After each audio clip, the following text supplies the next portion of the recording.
As the first weeks of the new decade passed in January 1920, Americans believed they understood the consequences as Prohibition descended upon the land, closing breweries, distilleries, and saloons.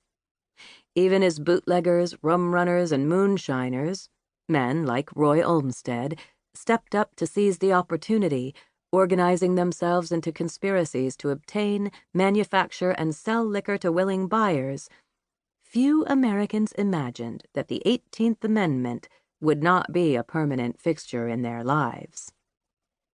Women activists, the foot soldiers who had won the battle to ratify the 18th Amendment, were turning their attention to the impending ratification of the 19th Amendment, giving women the vote nationwide. These twin amendments seemed to offer redemption, two chances to perfect the American soul, correcting the sins of the past and opening a new chapter for those women willing and able to face the challenges. Pauline Sabin, a New York socialite, and Mabel Walker Willebrandt, the U.S. Assistant Attorney General, would not have characterized themselves as redeemers, but they understood the importance of the moment and the public perception that forever defined Prohibition as a women's issue. Prohibition's success or failure would be measured in the public's consciousness often by the success or failure of these two women, whose paths would cross only a few times, but whose impacts must be weighed together. The political education they received during the Prohibition era represented American women's struggle to capitalize on their newfound power as voters and as standard-bearers for Prohibition, and defined the means by which other women could exert their influence.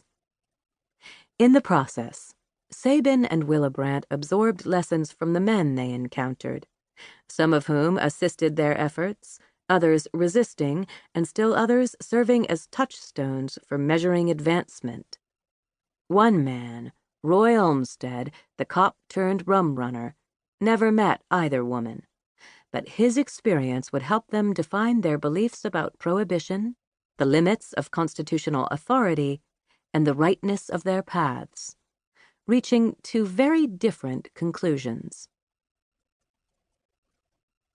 Mrs. Charles Sabin stepped lightly through the gilded reception hall of the Hotel Astor, greeting national political figures, renowned business leaders, and members of New York's highest society, each a prospect to be cultivated in a few brief moments. A daunting task as the rush of top hats and fur coats swept in. She was too polished not to look composed, at home, despite being required to balance different constituencies as on a knife's sharp edge. The guests, including Mr. and Mrs. Cornelius Vanderbilt III and Mr. and Mrs. Theodore Roosevelt, Jr., recognized Mrs. Sabin as one of their own by virtue of the political and business successes of her grandfather, father, uncle, and husband.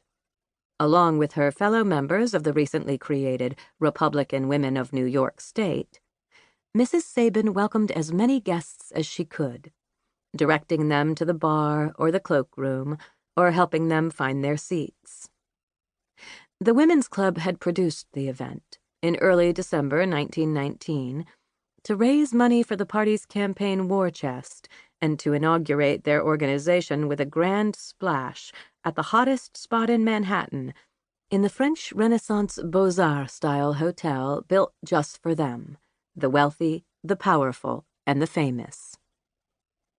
The absence of the senior U.S. Senator from New York, the powerful Republican James W. Wadsworth, Jr., generated talk.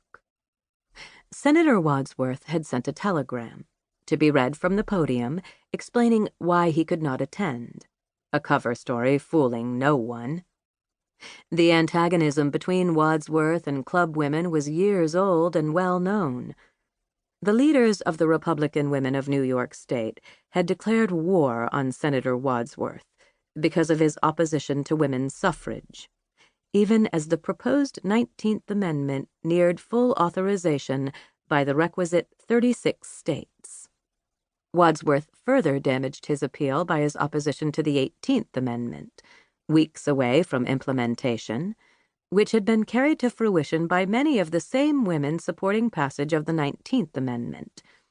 Passage of the two amendments inspired club women to envision the next set of changes needed in government to improve society. Ousting Senator James Wadsworth seemed to many a logical step.